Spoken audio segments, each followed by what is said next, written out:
এই নে ভাই, যে ওষুধ তুই বলেছিলিস। থ্যাংক ইউ দিদি। এই নে পুরো 60,000 টাকা। কাজ হয়ে যাবে তো?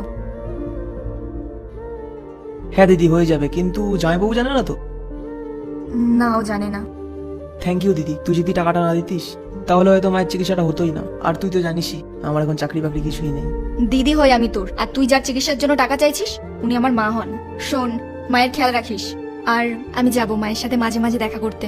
আমি শুধু এটাই জানতে চাইছিলাম যে জামাইবাবু যদি জানতে পারে, তোকে যদি কিছু না বলে।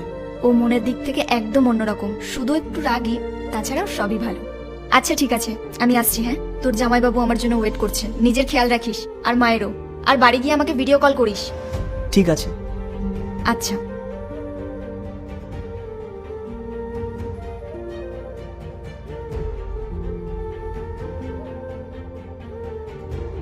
এদিকে এসো।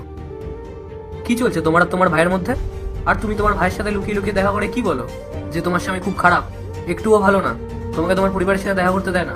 না রাহুল, তুমি ভুল ভাবছো। সেরকম কিছু না। আসলে আমার ভাই আর তোমার মধ্যে মিল নেই। আমি ভাবলাম তুমি জানতে পারলে রাগ করবে। দেখো, আমার মায়ের শরীর খুব খারাপ, আর তুমি তো ভালো করেই জানো যে আমার ভাই এখনো কোনো চাকরি করে না, আর টাকারও খুব দরকার ছিল। এই জন্যই আমি তোমাকে কিচ্ছু বলিনি। I am sorry. নেহা, তোমার মায়ের শরীর খারাপ আর তুমি সেটা আমাকে একবারও বলোনি? নাকি তুমি আমাকে সেটা বলাটা প্রয়োজনীয় বলে মনে করোনি? হ্যাঁ, আমি জানি যে আমার আর তোমার ভাইয়ের মধ্যে কোনো মিল নেই, কিন্তু তোমার মা তো আমারও মা। আমি যদি এই সময় ওনার পাশে না থাকি তাহলে কখন থাকবো? নেহা, তুমি কাজটা একদম ঠিক করোনি। তুমি জানো আমি তোমার ব্যাপারে কি কি ভেবেছিলাম?